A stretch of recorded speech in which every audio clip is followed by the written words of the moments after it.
አእምሯችን በተለያየ አጋጣሚ ጭንቀት ውስጥ ሊገባ ይችላል። ስፔሻሊ እንዴት ማድረግ መጨረስ መከወን እንዳለበት ባልወሰነበት ስራ ላይ መቼ መጀመር እንዳለበት ባልወሰነበት ስራ ላይ መቼ መጨረስ እንዳለበት ባልወሰነበት ስራ ላይ እንዴት ድርጊቱን መፈጸም እንዳለበት ባልወሰነበት ስራ ላይ ወይም ደግሞ በደንብ ኦርጋናይዝ ባላደረገው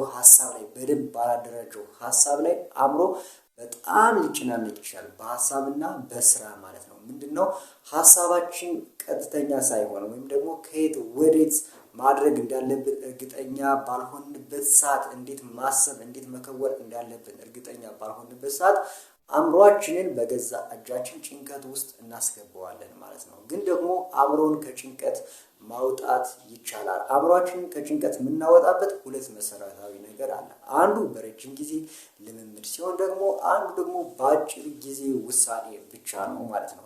እኔ ዛሬ ይዤላችሁ የመጣሁት ሐሳብ 3 አእምሮን በአጭር ጊዜ ውስጥ በደቂቃዎች ውስጥ ከጭንቀት አስወጥተው ወደ ስራ የሚመልሱ 3 መሰረታዊ መንገዶችን ነው። እስከ መጨረሻው ድረስ ቪዲዮውን ተከታተሉት። ዩቲዩብ ላይ የምትገቡ አስተማሪ ቪዲዮን ለመከታተል ከሆነ ትክክለኛውን ቻናል አግኝታችሁታል። ቻናሉን ሰብስክራይብ በማድረግ ላይክ በማድረግ ኮሜንት በማድረግ ቤተሰብ ሁኑ። አእምሮን ከጭንቀት ከምናወጣባቸው ነገሮች ውስጥ እንደ ስፖርት፣ ሜዲቴት ማድረግ፣ መዝናናት፣ ጸሎት ማድረግ ወይም ደግሞ ብቻችን የምንሆንበት ስፍራ መሄድ፣ መልካም አየር መተንፈስ ምናምን፣ ኪክ ቦክሲንግ መማር፣ ቴኳንዶ መሰልጠን፣ እነዚህ አይነት ነገሮች አእምሮን ከጭንቀት የሚያወጡ ነገሮች ናቸው። እነዚህ ነገሮች ግን ደግሞ አእምሮን ለረጅም ሰዓት አዳፕት እንዲያደርጋቸው ያስገድዱታል። ለምሳሌ ቦክስ ልማር ብትሉ በ5 ደቂቃ ውስጥ ተጨንቃችሁ ቦክስ ቤት ሄዳችሁ ቦክስ ስለሰለጠናችሁ ወይም ደግሞ የራሳችሁ ክፍል ውስጥ ቦክስ ስለሰራችሁ አእምሯችሁ ከጭንቀት ላይ ወጣ ይችላል። በተደጋጋሚ በሳምንት 3 ጊዜ እያደረጋችሁ 6 ወር 7 ወር ዓመታት ወይም ደግሞ የህይወት ክፍላችሁ አንድ የልማድ አካል ብታረጉት አእምሯችሁን እስከ መጨረሻው ከጭንቀት ለማውጣት ልትጠቀሙበት ትችላላችሁ ማለት ነው። ነገር ግን አሁን እኛ አብዛኞቻችን የሚያስፈልገን በልማድ የሚመጣ ነገር ለመላመድ ዝግጁ ስላልሆነ ልምዱ ስለሌለን የሚያስፈልገን በደቂቃዎች ውስጥ ውሳኔ ወስነን አእምሯችንን ከሚያስጨንቀው ነገር ፍሪ አድርገን ቀጥታ ወደ መደበኛው ስራችን እንዲገባ የሚያረጉትን ነገሮች ነው መልመድ አለብን። እኔም በእነዚህ ነገር ላይ 3 መሰረታዊ ነገሮችን ይዤላችሁ መጥቻለሁ። እነዚህን 3 መሰረታዊ ሐሳቦችን ያገኛችሁበትን በጣም ምርጥ የእንግሊዘኛ መጽሐፍ በቪዲዮ መጨረሻ ላይ ጋብዛችኋለሁ። መጽሐፉንም ታነቡታላችሁ። እስከ መጨረሻው ድረስ ቪዲዮ ተከታተሉ። አእምሮን ከጭንቀት የሚያወጣው የመጀመሪያው ነገር መተንፈስ ነው።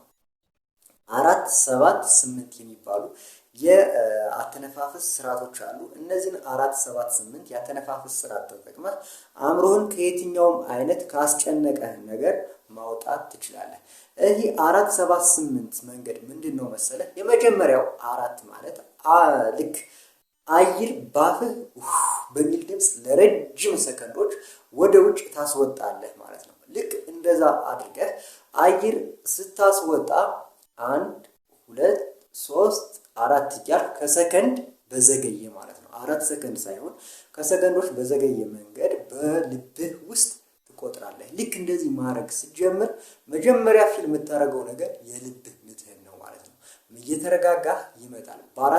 በአራት ቁጥር ውስጥ መረጋጋት ትጀምራለህ። ከዛ ምን ታደርጋለህ መሰለህ? ይሄ 4 ማለት እንዳልኩህ በሚል ድምጽ አየር ለረጅም ሰዓት ባፍህ ለረጅም ሰከንድ ባፍህ አስወጥተህ ከዛ በልብህ ውስጥ 1 2 3 4 ብለህ ትቆጥራለህ ማለት ነው። ከዛ ሁለተኛው ስቴፕ ወይም 7 ማለት ደግሞ ምን ማለት መሰለህ? አፍህን ትዘጋና ወይም ደግሞ አፍን ታፈንና በአፍንጫህ ወደ ውስጥ አየር በረጅሙ ትጎትታለህ። ያለህበት ክፍል ላይ ሁነህ ማለት ነው። ወይም ደግሞ የተስተካከለ ሌላ ክፍል ጥሩ አየር የምትተነፍስበት ክፍል ላይ ቢሆን አሪፍ ነው። ካለበለዚያ ግን እዛው ወርክ ኢንቫይሮንመንት ላይ ሆነ አካባቢ ላይ ሆነ ወይም ቤት ላይ ሆነ ይሄን ለመረጋጋት ማድረግ ትችላለህ ማለት ነው። አፍን አፍነህ ወደ ውስጥ በአፍንጫህ አየር ስትስብ ደግሞ 7 ጊዜ በልብ ውስጥ አሁንም ትቆጥራለህ ማለት ነው። ኢማጂን ወደ ውስጥ በአፍንጫህ አየር በምትስብበት ጊዜ በጣም የሆነ ላይክ ለመተንፈስ እስከምትቸገር ድረስ አየር ሊያስቸግርህ ይችላል። ከዛ በኋላ ይህን አየር ቀጥታ እንደገና ባፍህ ማስወጣት ትጀምራለህ። ልክ መጀመሪያ ብለህ እንደጀመረው በሚል ድምፅ አሁንም እስከ መጨረሻው ድረስ አየር ወደ ውጭ ትገፋለህ ማለት ነው። እንደዚህ አድርገህ ደግሞ 8 ጊዜ በልብ ውስጥ ትቆጥራለህ ማለት ነው። ከ1 እስከ 8 ከዛ ከንዶሽ ግን በዘገየ መንገድ ማለት ነው። ይህን ድርጊት 3 ጊዜ ትደጋግመዋለህ።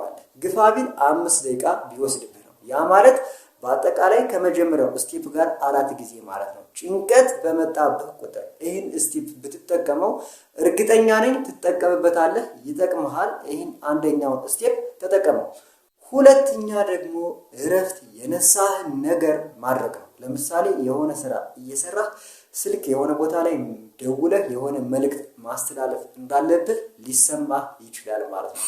ወይም ደግሞ የሆነ ቦታ ሄደህ የሆነን ፕሮግራም ፊክስ አድርገህ መመለስ እንዳለብህ ስራ ቦታ ላይ ሆነህ ወይም ትምህርት ቦታ ላይ ሆነህ ወይም የሆነ ድርጊት እየፈጸምክ ባለህበት ላይ ሆነህ ሊሰማህ ይችላል ማለት ነው። ያን አእምሮ ውስጥ እየመጣ እረፍት የነሳህን ነገር ስራውን ተወውና ከውነው። ድርጊቱን ያን ድርጊት ከወንከው ማለት ከዛ በኋላ ተረጋግተህ ስራህን ትሰራለህ ማለት ነው።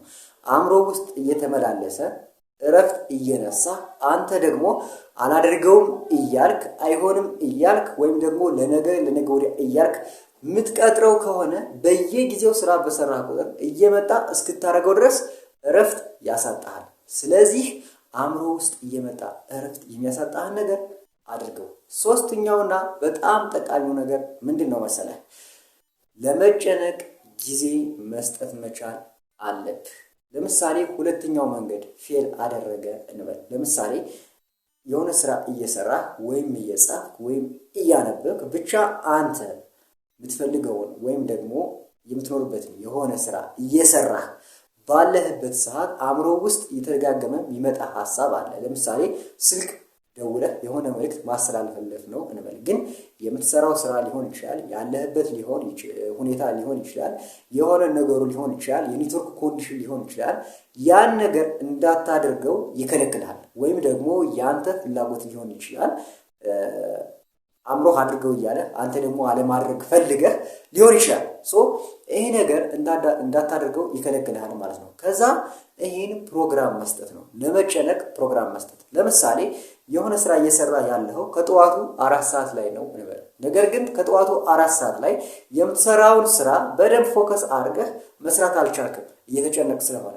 ከዛ ፕሮግራም ትሰጣለህ ማለት ነው። ምሳ በልቼ ከ8 ሰዓት ተኩል እስከ 9 ሰዓት ተኩል አእምሮ ውስጥ በሚመጡ ነገሮች በእነዚህ ነገሮች ላይ እጨነቃለሁ ብለህ ደብተርህ ላይ ኖት አድርግ፣ ወይም ደግሞ ስልክ ያለ ኖትቡክ ላይ ኖት ጻፍ። ወረቀት ላይ ቢሆን እጅግ በጣም ጠቃሚ ነው። ምክንያቱም ወረቀቱን በዳስ ታገኘዋለህ። ፊዚካሊ የሚጨበጥ ነገር ነው፣ የሚታይ ነገር ነው። እንድታስታውሰው የሚያደርግህ ነገር አለ።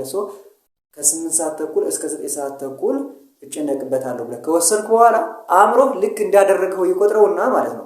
ወይም ልታደርገው ወደፊት ፕላን እንደሰጠኸው ኦልሬዲ አእምሮ አንደርስታንድ ስለሚያደርግህ ስለሚረዳህ መጨነቅ ታቆምና ቀጥታ ያን ያለህበትን ስራ የጀመርከውን ስራ ተረጋግተህ ሳትጨነቅበት በሚገባው መንገድ ሰርተህ ትወጣዋለህ ማለት ነው። ልክ 8 ሰዓት ተኩል ላይ ፕሮሚስ አድርገህ ቃል እንደገባኸው ቃልን ጠብቀህ ከ8 ተኩል እስከ 9 ተኩል የአእምሮ ውስጥ እየተመላለሰ ያስጨንቅህ በነበረው ነገር ላይ ቁጭ ብለህ ተወስንበታለህ፣ ታስብበታለህ፣ የራሱ ጊዜ ትሰጠዋለህ ማለት ነው። በዛች 1 ሰዓት 30 ደቂቃ 20 ደቂቃ እንደሚያስጨንቅህ ዲግሪ ማለት ነው ሰጠህ። 20 ሲሆን 30 ይሁን 40 ደቂቃ ይሁን 10 ደቂቃ ይሁን ሰጠህ። በደንብ ታስብበታለህ፣ በደንብ ተወስንበታለህ ማለት ነው። በዛ በሰጠው ሰከንድ ወይም ደቂቃዎች ሰዓታት ውስጥ መወሰን ካልቻልክ እንደገና ለማታ ወይም ለነገ ብለህ ሌላ ወረቀት ላይ ፕሮግራም ማድረግህ ትይዝበታለህ ማለት ነው። እነዚህ 3 መሰረታዊ ሐሳቦች የመጀመሪያው መተንፈስ 4 7 8 ባሉ መንገድ ማለት ነው። ሁለተኛ የሚያስጨንቅህን ነገር ቀድመህ በመከወን። ሶስተኛ የሚያስጨንቅህን ነገር ቀድመህ መከወን ካልቻልክ ለምትጨነቅበት የራሱን ፕሮግራም የመጨነቅ ፕሮግራም ይዘህ ፕሮግራም አድርገህ መፍትሄ ማግኘትና ወደ ትክክለኛው ስራ መመለስ ትችላለህ ማለት ነው። ወይም ደግሞ አእምሮህን ከጭንቀት ወይም አእምሮህን ከውጥረት ከሐሳብ ትጠብቀዋለህ ማለት ነው። እስከዚህ ሰዓት ስለተከታተላችሁኝ እጅግ በጣም አድርጌ አመሰግናለሁ። ቪዲዮውን እስከዚህ ካያችሁት ደግሞ ሰብስክራይብ ማድረግ አትርሱ። ለቻናሉ አዲስ የሆናችሁ ሰዎች ሁሌ ሰብስክራይብ አድርጉ። ይመቻችሁ። ደህና ሰንብቱ።